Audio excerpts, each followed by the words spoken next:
ఎందుకు ఇంతకన్నా అద్భుతంగా ఎముకలు ఇరగేసి డ్యాన్స్ చేసినా కూడా ఆ గ్రేసు ఆ అందం ఎందుకు రాదంటే భగవంతుడు ఒక 100 సంవత్సరాల్లో ఒక మనిషిని సెలెక్ట్ చేసుకుంటాడు.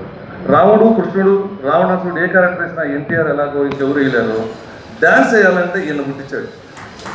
అలాగా ఆ డ్యాన్స్లో ఎందుకు పుట్టించాడంటే డ్యాన్స్లో చిన్న మనం చాలా మంది పెద్దవాళ్ళు ఉన్నారు, ఎవరన్నా అందమైన అమ్మాయి వెళ్తుంటే కులుపుకుంటున్నారా అంటాం మనం. ఆ కులుపు, ఆ తడుపు, ఆ వెలుగు ఆయన బాడీలో చిన్న ఆ కులుపు అంటారు చూడు, ఆ ఆడవాళ్ళలో ఉండే అది ఉందయ్యా. అదేనయ్యా ఇంత దూరం తీసుకెళ్తుంది. ఆ కులుపు చాలా మందికి తెలియదు. అందుకని అన్నయ్యకి ఊరుకొట్టిన ఆ కులుకున్న యంగ్స్టర్ అంటే 2.5 రెట్టు మన్నయ్య, 64 ఏళ్ళు. మా అబ్బాయితోనే ఎవరితో కాకుండా ఏవి మొట్టమొదట 39 years బిఫోరు ఒక డ్యాన్స్ చేశాడు అన్నయ్య, నాకు బాగా గుర్తు. ఆ డ్యాన్స్ చూసి హీరో వేరే జ్యోతి లక్ష్మిలో వేస్తున్నాడండి బాబు అనుకున్నాను. నేను 10th క్లాస్, 39 ఏళ్ళు, 40 year వచ్చింది.